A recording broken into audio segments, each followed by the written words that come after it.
Welcome to this platform. This is Sichamba Jacob, and I guess you are doing very fine wherever you're watching the video from. All right, so we've got this question. This is one of the common paper one exam question.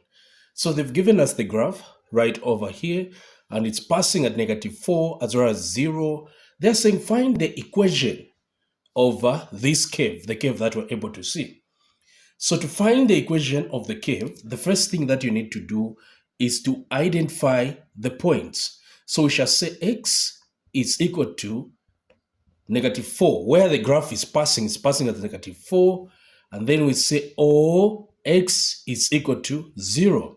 This is because the graph is crossing the x-axis at 2 points, -4 and 0 right over here. So once you get to do that, you can say x plus a 4. You move this -4 to the left-hand side so that it can be with x. So it will be x plus 4 is equal to a 0.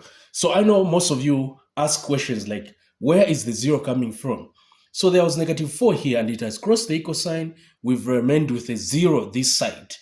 The same will happen right over here. If there was any other number apart from a 0, it would have been that number will cross the equal sign and you remain with a 0 here. So once you get to have this, you can now combine, okay?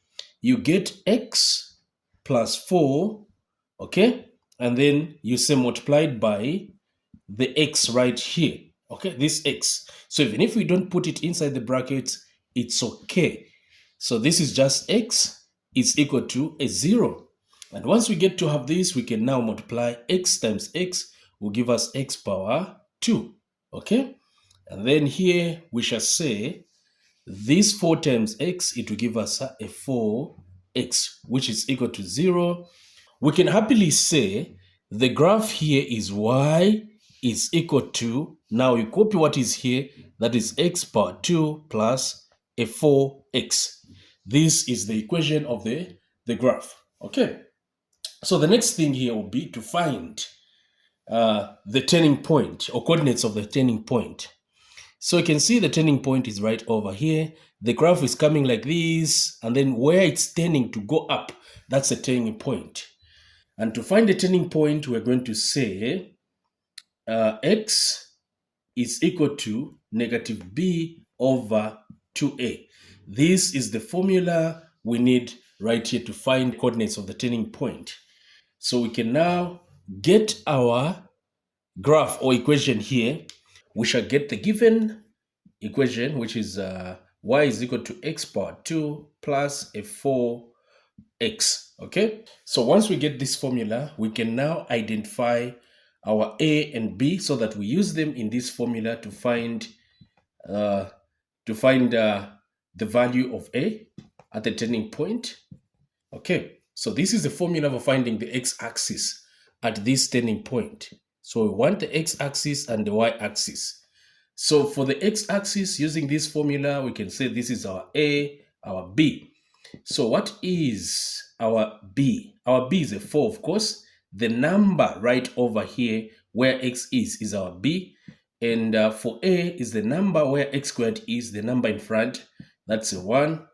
We simplify this. We're, of course, getting a -2.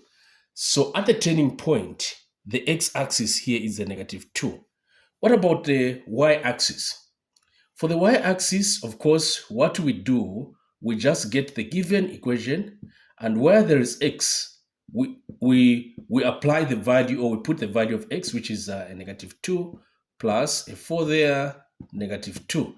We simplify, we're getting a 4 minus, this is a 4 minus 8. Because when you multiply positive and negative will give us a negative. 4 times 2 will give us 8. And when we simplify further, we're getting a 4. The value of y here is a -4. Thank you so much for watching. Hopefully you've learned 1 or 2 things out of this video. Remember to leave a comment in the comment section. This has been Sichamba Jacob, and bye-bye.